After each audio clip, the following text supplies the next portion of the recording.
దేవునికి స్తోత్రం. హల్లెలూయా. దేవుని పరిశుద్ధ నామానికి మహిమ కలుగునుగాక. నా ప్రియ దేవుని బిడ్డలారా, సహోదరి సహోదరులారా, ఈ సాయంత్రకాల సమయంలో దేవుని వాక్యం మీతో పంచుకోవాలని నేను ఆశిస్తున్నాను.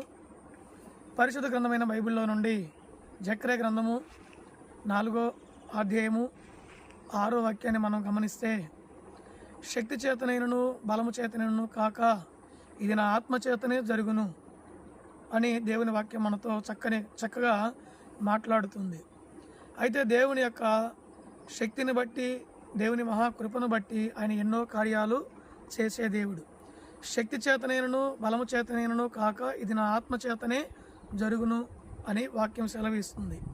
అయితే మానవుని యొక్క శక్తి, మానవుని యొక్క బలము, మానవుని యొక్క ఆలోచన, యోచన అవి ఎంతవరకు ఉపయోగకరంగా ఉంటాయంటే అవి కొంతవరకే వర్తిస్తాయి, కానీ అన్ని సందర్భాల్లో వర్తించవు. అయితే దేవుని కలిగి ఉన్న మనము, దేవుని నమ్ముకున్న మనము, దేవుని మీద ఆధారపడ్డ మనము దేవుని యొక్క శక్తిని ఆశ్రయిస్తే ఆయన శక్తి మనకు ఎంతో జీవమునిస్తుంది. కనుక ప్రియ దేవుని బిడ్డలారా, దేవుని శక్తిని మనము ఆధారము చేసుకోవాలి.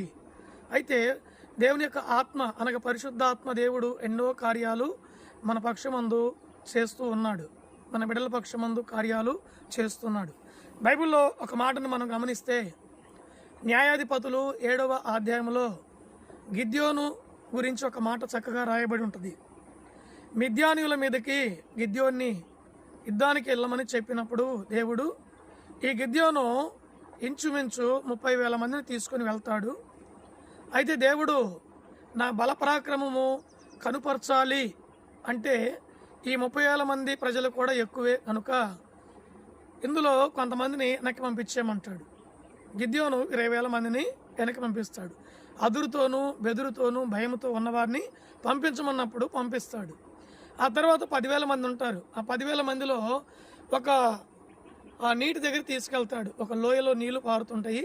ఆ నీటి దగ్గర తీసుకెళ్ళినప్పుడు అక్కడ కూర్చొని చేతితో నోటికి ఆ నీళ్లు అందించుకొని గతికినటువంటి వారు లెక్క పెట్టమంటాడు. సానుకూలంగా, సాధారణంగా, స్టైల్గా వాటర్ తాగిన వాళ్ళని లెక్క పెట్టమంటాడు.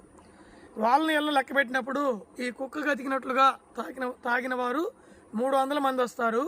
మిగతా వాళ్ళందరినీ లెక్కబెట్టి వేరు చేస్తాడు. అప్పుడు దేవుడు అంటాడు గిద్యోను, ఈ 300 మంది చాలు, ఈ 300 మందితో నేను యుద్ధం జరిగిస్తాను, నీకు జయాన్ని ఇస్తానంటాడు. అప్పుడు మిగిలిన వారందరూ కూడా 9,700 మంది వెళ్ళిపోతారు.